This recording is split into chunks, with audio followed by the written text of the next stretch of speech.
Record उत्पादन के बावजूद भी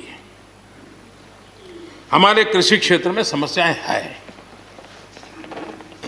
कोई ये तो मना नहीं कर सकता है समस्याएं नहीं है, लेकिन समस्याओं का समाधान हम सबको मिलकर के करना होगा। और मैं मानता हूं कि अब समय ज़्यादा इंतजार नहीं करेगा। हमारे राम गोपाल जी ने बहुत ही अच्छी बात कही कि उन्होंने कहा कि कोरोना लॉकडाउन में भी हमारे किसानों ने रिकॉर्ड उत्पादन किया। सरकार ने भी बीज, खाद, सारी चीज़ें कोरोना काल में भी पहुंचाने में कोई कमी नहीं होने दी, कोई संकट नहीं आने दिया, और उसका सामूहिक परिणाम मिला कि देश के पास यह भंडार भरा रहा। उपज की रिकॉर्ड खरीदी भी इस कोरोना काल में ही हुई। तो मैं समझता हूं कि हमने नए नए उपाय खोज करके आगे बढ़ना होगा। और जैसा मैंने कहा, कोई भी हम कई कानून है, हर कानून में 2 साल 5 साल के बाद, कभी 2 महीने 2-3 महीने के बाद सुधार करते ही करते हैं। हम कोई स्टैटिक अवस्था में जीने वाले लोग थोड़े हैं जी। जब अच्छे सुझाव आते हैं तो अच्छे सुधार भी आते हैं, और सरकार भी अच्छे सुझावों को, और सिर्फ हमारी नहीं, हर सरकार ने अच्छे सुझावों को स्वीकार किया। यही तो लोकतंत्र की परंपरा है।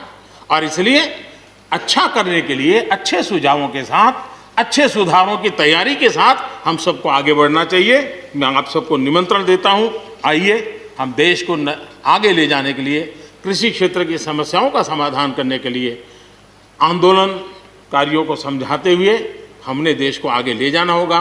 हो सकता है कि शायद आज नहीं तो कल जो भी यहाँ होगा, किसी न किसी को ये काम करना ही पड़ेगा। आज मैंने किया है, गालियाँ मेरे खाते में जाने दो, लेकिन इस अच्छा करने में आप जुड़ जाओ। बुरा हो मेरे खाते में, अच्छा हो आपके खाते में, आओ मिलकर के चले।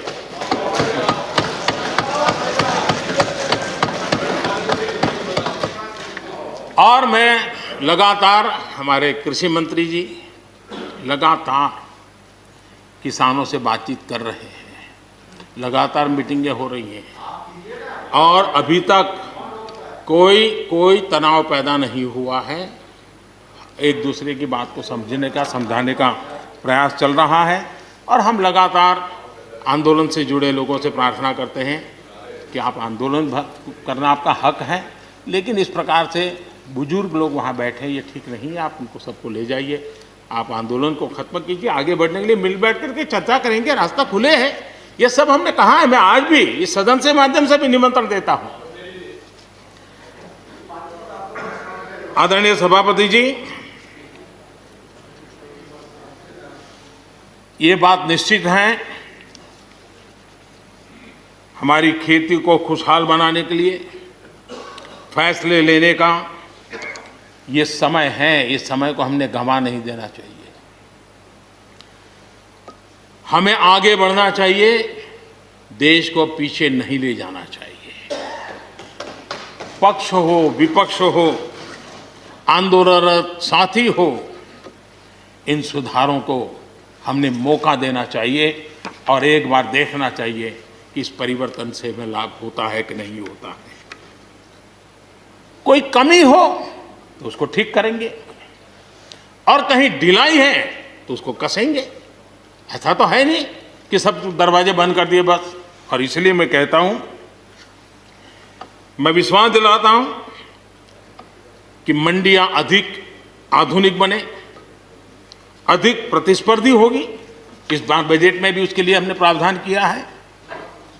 इतना ही नहीं, एमएसपी है, एमएसपी था, एमएसपी रहेगा। इस सदन की पवित्रता समझे हम। जिन 80 करोड़ से अधिक लोगों को सस्ते में राशन दिया जाता है, वो भी कंटिन्यू रहेगा। इसलिए मेहरबानी करके भ्रम फैलाने के काम में हम न जुड़े, क्योंकि हमको देश ने एक विशिष्ट जिम्मेवारी दी है। किसानों की आय बढ़ाने के जो दूसरे उपाय हैं, उन पर भी हमें बल देने की जरूरत है। आबादी बढ़ रही है, परिवार के अंदर सदस्यों की संख्या बढ़ रही है, जमीन के टुकड़े छोटे होते जा रहे हैं। ऐसी स्थिति में हमें कुछ न कुछ ऐसा करना ही होगा ताकि किसानी पर बोझ कम हो और हमारे किसान के परिवार के लोग भी रोजी रोटी कमाने के लिए, उनके लिए हम और अवसर उपलब्ध करा सकें। इनकी तकलीफ़ों को दूर करने के लिए हमने काम करना होगा।